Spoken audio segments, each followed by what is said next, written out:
진리 속으로 11과 하나님의 사랑 안에서의 삶. 미국 LA와 같은 수백만 명의 사람들이 살고 있는 도시를 한번 상상해 보세요.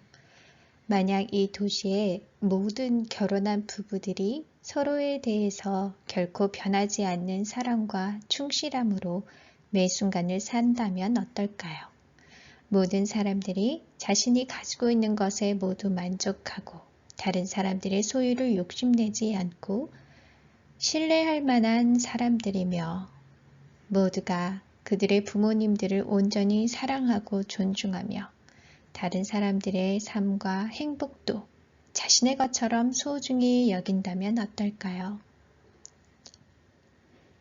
또한 모두가 이타적인 사랑의 하나님을 알고 하나님과 함께하는 행복으로 하나님께 자원하여 기쁨으로 예배드리는 도시가 있다고 가정해 보세요. 어떠신가요? 정말 너무 좋고 행복해서 그곳에서 살았으면 좋겠다 싶으신가요? 아니면 듣기만 해도 끔찍해서 멀리 도망가고 싶으신가요? 물론 상상만 해도 좋은 곳, 정말 존재한다면 당장이라도 이사 가고 싶은 것이죠.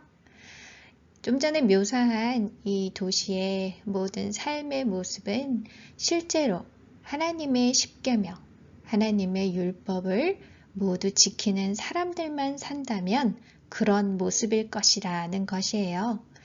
하나님의 십계명은 말 그대로 10개의 계명인데요.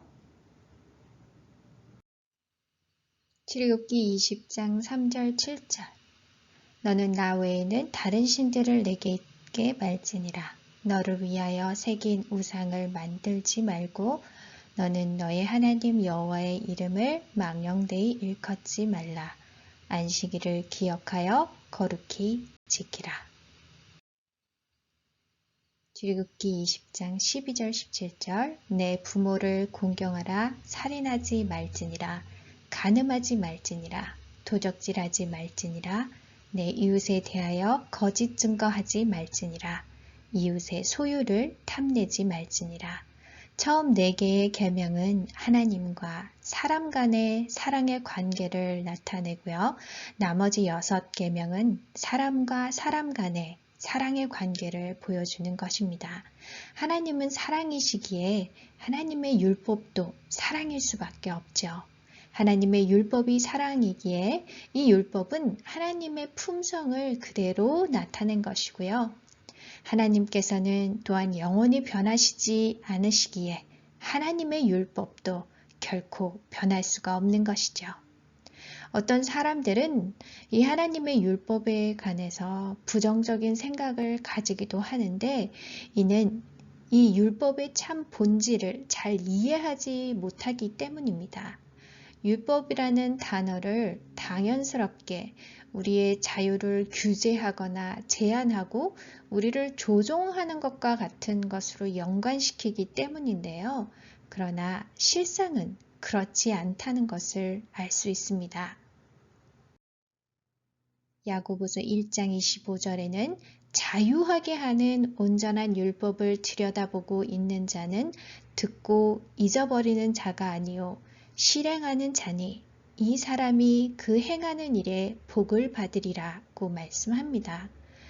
온전한 율법을 우리가 정말 알고 실행한다면 이 율법은 우리를 진정한 자유로움을 주는 것이라고 말씀하고요. 또 그것을 행함으로 복을 받을 것이라 라고 말씀하고 있습니다. 또한 시편 119편 32절에는 내가 주의 명령들의 길로 달려가리니 주께서 내 마음을 넓히시리라고 말씀합니다. 실제로 사람의 진정한 자유와 행복은 사람이 사람 간의 관계에서 얼마나 진실한가에 달려 있는데요. 하나님의 율법은 사람이 가질 수 있는 자유와 행복을 결코 제한하지 않습니다. 그 반대로 극도의 자유함과 극도의 행복을 맛볼 수 있게 하는 것이 하나님의 율법인 것입니다.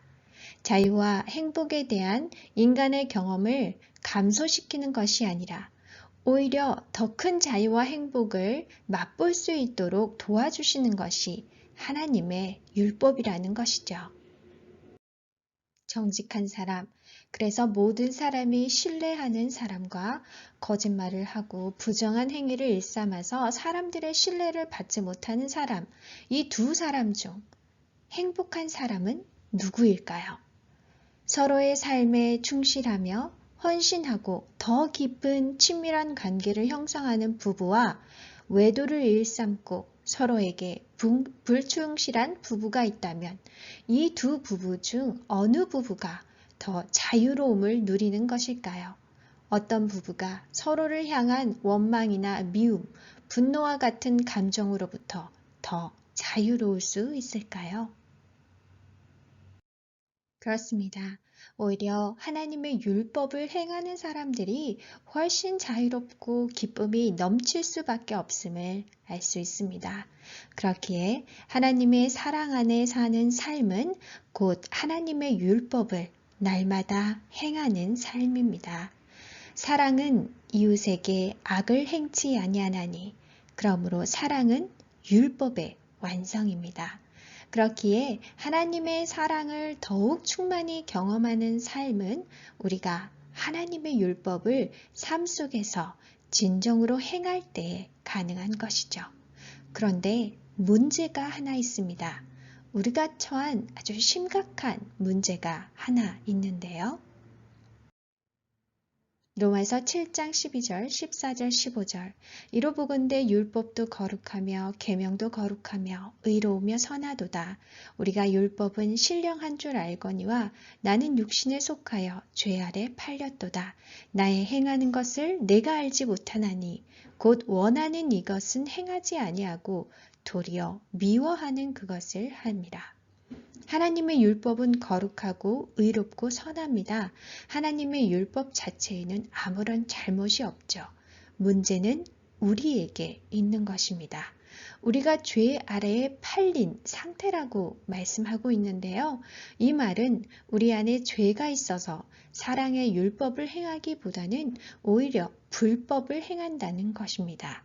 죄에 팔린 우리는 율법의 완성인 사랑을 하기보다는 자신만을 위하는 이기심으로 하나님을 사랑하지 못하고 또한 이웃을 사랑하지 못한다는 현실인 것이죠. 이기적이고 싶지 않은데 다른 사람을 정말 사랑하고 싶은 마음이 분명히 있는데 실제로 그것을 행하는 것이 우리에게는 너무 힘들다는 것을 잘 알고 있습니다. 마틴 루터는 인간은 자아를 향해 안으로 굽혔다라고 말했습니다. 이는 인간의 이기적인 성향이 얼마나 강한지를 말씀하고 있는 것인데요. 그래서 사도 바울도 우리가 죄에 팔려 죄에게 종노릇하고 있다고 말씀하는 것입니다. 그렇게 사람은 스스로 아무리 노력해도 이기적인 그 성향을 이길 수가 없어서 하나님의 완벽한 사랑의 율법과 조화를 이루며 사는 것은 불가능하다는 것을 인정해야 하는 것입니다. 자아를 향해 안으로 굽혀진 우리가 아무리 자기 개발서나 종교적인 행위들과 명상, 자기 의지를 개발하는 것들로 노력을 해봤자 이 이기적인 성향을 도저히 극복할 수가 없다는 것인데요. 그럼 우리는 하나님의 완벽한 사랑의 율법을 행하며 하나님의 사랑 안에서 사는 그러한 삶이 도저히 불가능한 것일까요? 로마서 5장 1절 그러므로 우리가 믿음으로 의롭다 하심을 얻었은즉 우리 주 예수 그리스도로 말미암아 하나님으로 더불어 화평을 누리자. 우리는 믿음으로 의롭다 하심을 얻었고 이제 예수님으로 말미암아 하나님과 더불어 화평을 누릴 수 있다고 말씀하고 있습니다. 우리가 하나님의 율법을 행하지 않고서는 하나님과 화평할 수가 없겠죠.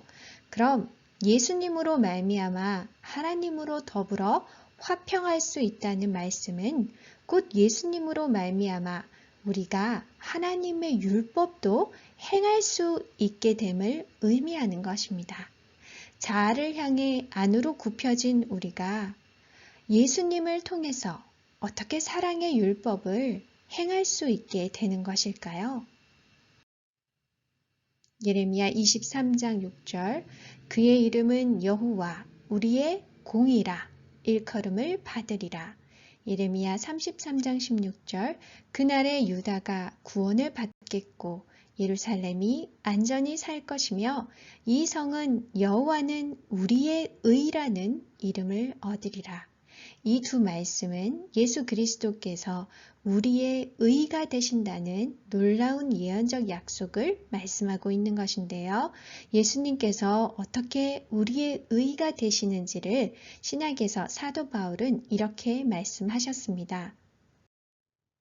로마서 5장 19절 한 사람의 순종치 아니함으로 많은 사람이 죄인 된 것 같이 한 사람의 순종하심으로 많은 사람이 의인이 되리라. 예수 그리스도께서는 사람이 되셔서 하나님의 율법에 대한 완전한 순종을 이루셨습니다.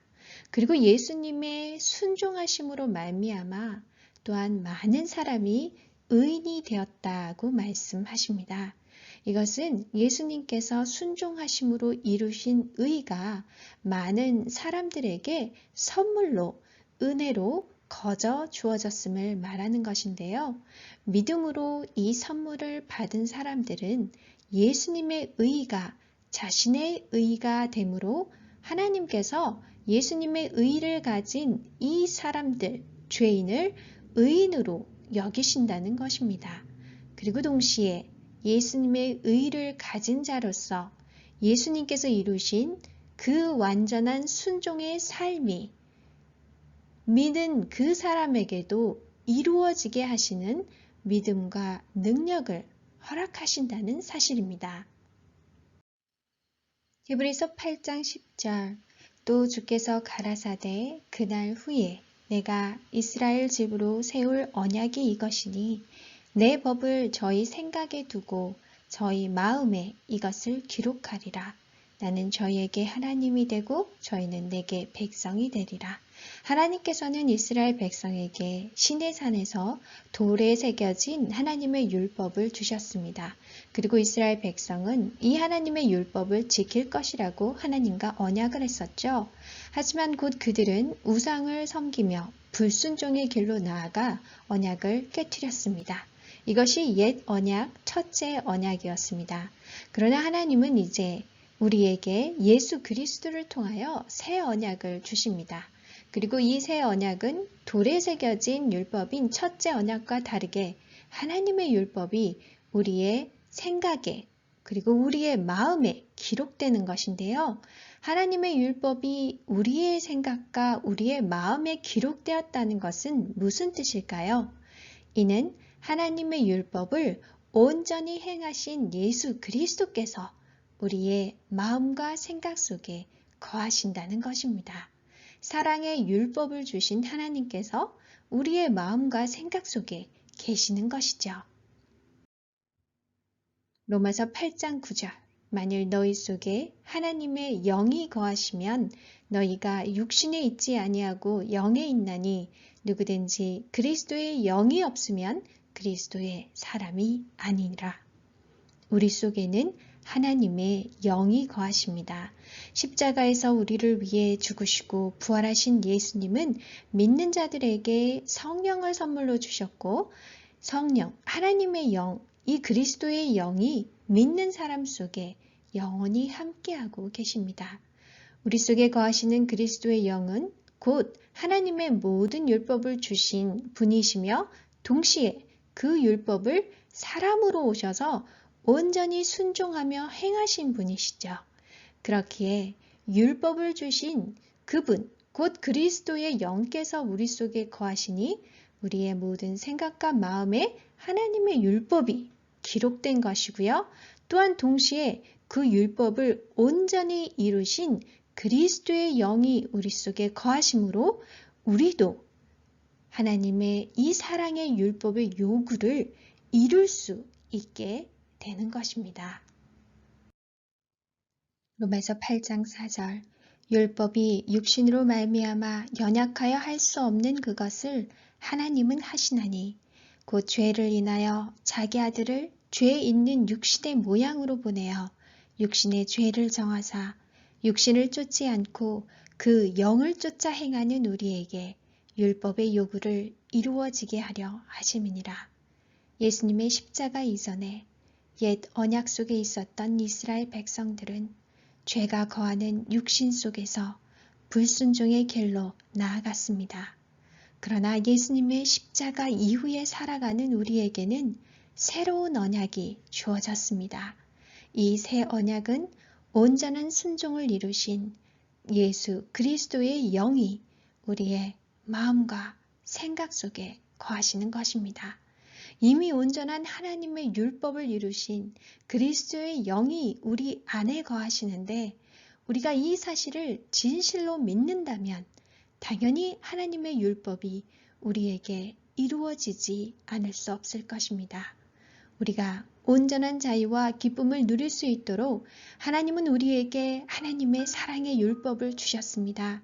그리고 그 사랑의 율법이 온전히 삶 속에 행해질 수 있도록 우리를 인도하시며 도우시는 그리스도의 영을 우리 안에 주셨습니다. 이제 믿음으로 우리 속에 거하시는 그리스도의 영을 향해 날마다 나아감으로 하나님의 사랑 안에 사는 삶, 곧 하나님의 사랑의 율법이 날마다 이루어지는 자유롭고 기쁨의 삶으로 나아가시기를 간절히 소망합니다.